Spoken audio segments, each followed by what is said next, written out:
The word holy used to bother me. I used to think it meant perfect. And I thought, as much as I try to be perfect, I think I am perfect most of the time. I also know it's not possible to be perfect. Then I went to seminary and found out holy just meant set apart. Yeah, set apart. I like Nan was talking about with the protest. Jesus set himself apart from the rest of the world, the things that he did and the things that he said.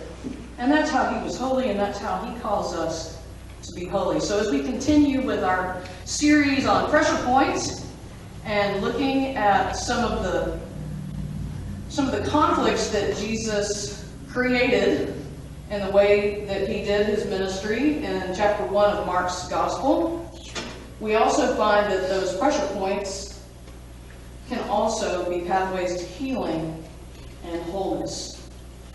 So Mark chapter 1, we're now going to skip down to the end of the chapter as we read the encounter of Jesus with a leper, verses 40 to 45 of chapter 1 of Mark's Gospel. A leper came to Jesus begging him, and kneeling he said to him, "If you choose, you can make me clean." Moved with pity, Jesus stretched out his hand and touched him, and said to him, "I do choose. Be made clean." Immediately the leprosy left him, and he was made clean. After sternly warning him, he sent him away at once, saying to him, "See that you say nothing to anyone, but go show yourself to the priest, and offer for your cleansing what Moses commanded, as a testimony to them." But he went out and began to proclaim it freely, and to spread the word, so that Jesus could no longer go into a town openly, but stayed out in the country, and people came to him from every quarter. The word of God for the people of God. Thanks be to God. One of my favorite Peanuts cartoons. Snoopy wrapped in a sad-looking towel with a lot of dirt around him like Pigpen, thinking to himself, "Unclean, unclean, unclean." Because Charlie Brown's little sister Sally said, "You have to go wash your hands because you just touched the dog and we're getting ready to eat dinner." And Snoopy said, "Touch the dog, good grief." But this is how I imagine it might feel to be a leper. And let me just say, this is how I felt in the first grade over Christmas break. Because I had the chicken pox. And my mother would not let me out of the house.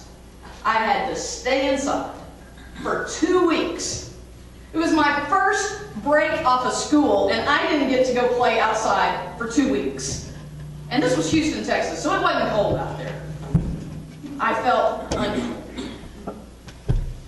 So, bear with me just a minute. Let me tell you a little bit about this unclean business as it relates to lepers in the Bible.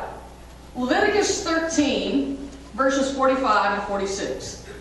"If you have leprosy, you must tear your clothes," hence Snoopy and his torn towel, "leave your hair uncombed, cover the lower part of your face, and go around shouting, 'I'm unclean! I'm unclean!'" This is actually in the Bible. Verse 45 of Leviticus 13. Verse 46. "As long as you have the disease, you are unclean and must live alone outside the camp." Now in Leviticus 14, we learn a little bit about how you can become clean. The Lord told Moses to say to the people, "If you think you are healed of leprosy, you must ask for a priest to come outside the camp and to examine you. And if you are well," and then we have this long list of what to do with some birds and some string and some wood and dipping it and sprinkling it and so on and so forth. Anyway, once he's done, he will perform this ceremony and say, "You are clean. But after this, you must wash your clothes, shave your entire body, take a bath. You may move back into the camp, but you cannot enter your tent for 7 days. Then you have to shave your head, your face, your eyebrows, and all the hair on the rest of your body. And then you have to wash your clothes again and take a bath again.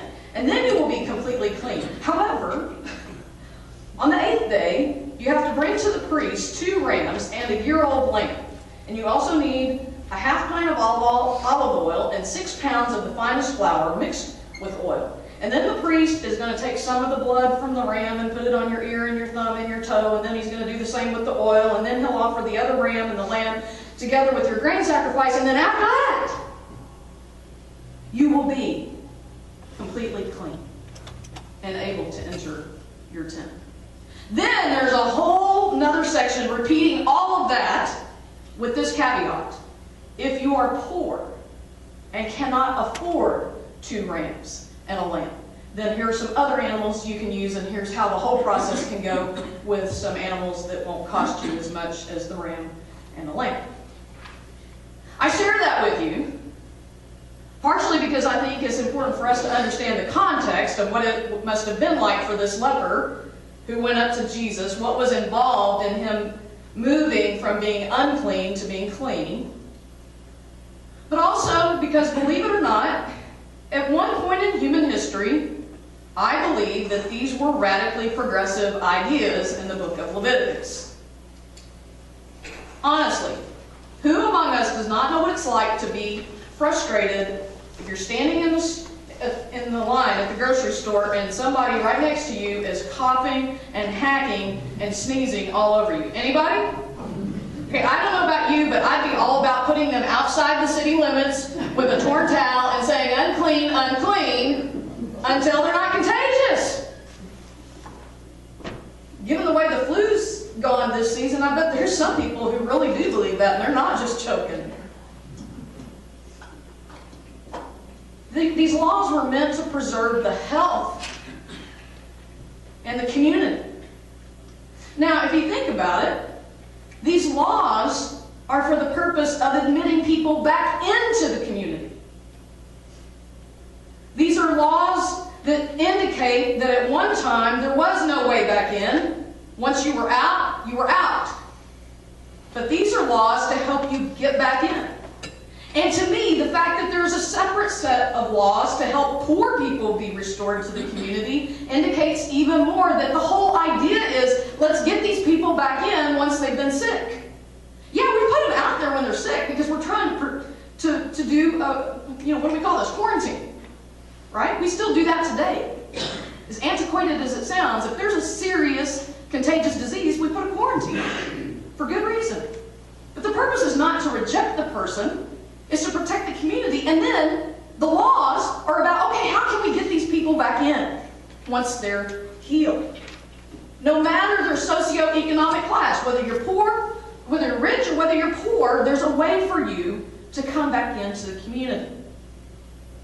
That said, it appears as we read the Gospels and hear about Jesus and learn about the time in which he lived, that this, at one time, radically progressive system that was instrumental in restoring people to the community has, at this time, become more of a system to keep people out of the community. It's a broken system. A pressure point. Part of this is because of the development of society. As people moved more from being out in the country into cities and villages, once you were put out, you were not just physically cast out, you were now socially, economically cast out. One commentator I read put it, the leper in this society is literally a corpse haunting the edges of the community that he can no longer enter. There are even some who suggest that perhaps the reason this leper was begging is that there really was no way back in for him. He could not afford even the poor offering, possibly. Or perhaps the priest just didn't want to let him back in. Perhaps he had been many times and been rejected. We don't know. What we do know is this. The leper is desperate. He's down on his knees, begging Jesus. That's the Greek word there can literally be translated begging. It's begging. It's parakaleo. It's to call out alongside. Come alongside me and help me, please. He's begging. Then we have this really interesting thing to me. I know not everybody's interested in this, but I am, and I'm up here so you have to listen. Or at least pretend you're listening. If you look at verse 41 of Mark chapter 1. Yes, verse 41 of Mark chapter 1. Moved with pity. You should, regardless of the translation of the Bible that you have, you should have a footnote. My footnote is a Q, and it tells me to look down at the bottom of the page and see what it says next to Q. And the Q footnote says, other ancient authorities read anger. Some translations of the Bible, I think NIV is one of them, and there are a few others, actually choose anger for the text. Jesus became indignant, I think it says. And then they put in their footnote, other ancient authorities read pity or compassion. Now, we don't have time for a full word study here. But I point this out to you because I think it is important enough that some of those who were writing the text felt that this was anger that Jesus had rather than pity. Anger is actually in the text, in the manuscripts that are just a little later, just maybe 100 years or so later than the ones that have compassion. And of course, as you might imagine, this has created all kinds of buzz in the scholarly community. Which is it? Is it pity, compassion, or is it anger? And does it matter? Does it make a difference? What's partially interesting is to think, well, if Jesus was angry, why would he be angry? Some say, well, perhaps he was angry with the leper for coming close to him. They're supposed to keep their distance and say, unclean, unclean, unclean. He didn't say, unclean, unclean, unclean. He came up to him and said, hey, you can make me clean if you choose. Maybe he was mad at the leper for breaking that distance and potentially infecting him. Maybe he was angry with the disease. Like I get angry when I find out somebody I love has cancer. Maybe he was angry at the situation that he found himself in, of having to choose, right? If he cleanses the guy, he might as well put a bullseye on his back. If you've been reading through Mark, he's got crowds following him everywhere he goes. He goes off to be alone, and there's more, there's more, there's more. There's always somebody sick, always somebody demon-possessed. They're at him all the time. There's also the inevitable clash with religious authorities if he cleanses the guy without going through the protocol that we read out of Leviticus. And there's also the possibility, not only that he might become infected, but at the very least become ritually unclean because he touched someone who was unclean. So that's on the one hand, if he cleanses him. If you're doing your pro and your con list, you got a lot of cons on cleansing the guy. So if what he wants to do, if what Jesus wants to do is keep a low profile, then he needs to choose not to cleanse this poor, begging leper who is sitting right in front of him and kneeling right in front of him. The Jesus I know is not that kind of guy. He cannot turn his back. It's a pressure point we've all been through when we know that somebody needs help and we're not sure if we can help them. And we have to think through the implications of helping them and not helping them. Because Jesus isn't that kind of a guy, I find myself drawn more to the pity and compassion argument. Perhaps he is filled with compassion for the man. As some translations put it, in order to try to walk a line between anger and compassion, which is the Bennie Braddick way, to always find the middle. He was deeply moved.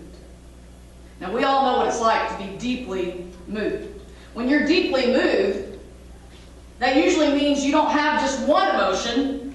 You have maybe 2 or 3 or 4. If you're a woman, 52. Or a really sensitive guy, 52. He was no doubt, in my mind, filled with a whole host of emotions, perhaps ranging from pity to anger, maybe even anxiety. There's one emotion, however, that as I went through all this in my mind, I decided is not there. What Jesus is most certainly not filled with is indifference. He is not what I usually am when faced with a pressure point. In the face of a broken system, he does not become paralyzed and say, well, it's just too big. There's nothing I can do about it. My little bit isn't going to make any difference. I can't change the authorities. I can't change people. Jesus chooses to act. He touches the man. And not only does he heal the man, but he sends this man back into the heart of the system to testify to it. To testify to it. Now, Nan had no idea what I was going to be preaching on today. But you know the word protest is from to testify, right? To protest is to pro your testimony, right? Jesus wants this man to go back and share the testimony. The law is meant to bring people in, not to shut them out. Make your offering for the cleansing to testify to them that you should be in, not out. If indeed the guy had been denied cleansing before, that makes this even more powerful. That Jesus would send him back to testify to them. And I have to say, it's a weird ending if you ask me. The guy never gets there. Mark makes a big deal out of this, and then the guy doesn't even go there to do the testifying. He doesn't go protest in the temple like Jesus told him to. When I read that, I think, what? This doesn't make sense. Why didn't Mark leave that out? If he didn't go do it, what was the point of saying it? Why? I think because this is the point of Mark's gospel. The kingdom of God has come near in this man, Jesus of Nazareth. And it is a kingdom so vastly different from the kingdoms of this world that every broken system, religious, political, economic, or otherwise, is going to be turned on its head. And when that happens, those who are oppressed by that broken system are going to be so overjoyed by the good news that they're going to spread it like wildfire. The point Mark wants to make is what's going to happen to the people who have been shut out. And so we hear that this guy went and spread the news abroad. It literally, in Greek, comes across that he blazed the word. He blazed it abroad. I find this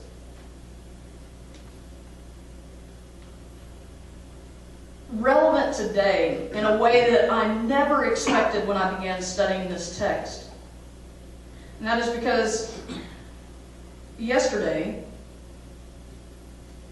somebody posted an article written by Rachel Den Hollander, who is one of the gymnastics young women, U.S. gymnastics team, who was abused by Larry Nassar.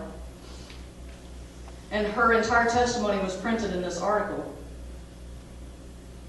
As we think about the power of God's of the good news of God's kingdom, speaking to the broken systems and the kingdoms of our world today, I look at what has happened with Rachel and all of the other girls who have been liberated from a broken system. She says, when she was the first one to make a public testimony of her experience, to go to the priest and say, look, in effect, when she did that, she said, I lost my church. That blows my mind right there. But I lost my church. I lost my closest friends as a result of advocating for survivors who've been victimized by similar institutional failures in my own community. I lost every shred of privacy. In many ways, the sexual assault scandal that was 30 years in the making was only a symptom of a much deeper cultural problem: the unwillingness to speak the truth against one's own community. She continues, far too often, our commitment to our political party, our religious group, our sport, our college, or a prominent member of our community causes us to choose to disbelieve or to turn away from the victim. And when I read that, after I had studied this text, I could not believe how relevant it was. Jesus did not turn away from the victim in our text. And I am thanking God that the judge in this case did not turn away from Rachel and the over 160 other victims that have since come forth and told their story. I hear now it's up over 200. Victims not just of a sexual predator. And this is the hardest part for us. Yes, that man did things he should not have done. He likely has some kind of serious mental disadvantage. But we cannot put it all on him.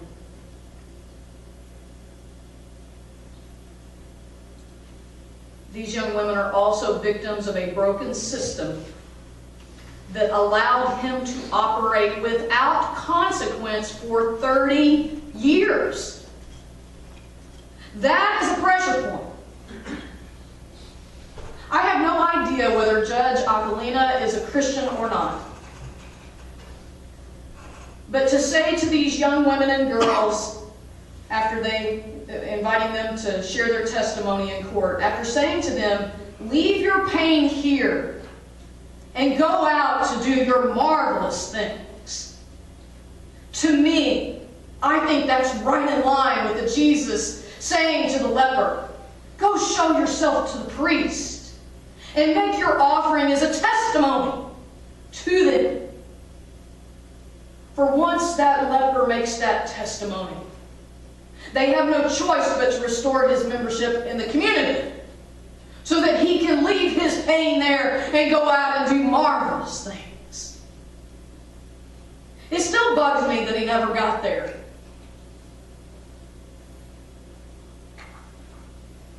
But I can't help but wonder if maybe the reason for that is that Mark is inviting all of us to go on his behalf. This is the fourth Sunday of Epiphany. And we're celebrating the light of Jesus Christ. The light of the star that led the wise men from the east to the baby Jesus. The light of the adult Jesus brought into our broken world through his preaching and his teaching and his healing. But we're also celebrating the shadow side of Epiphany. That where there is light, within darkness, there will always be a shadow. Victims of broken systems can become victors, yes, but only if we buck the system.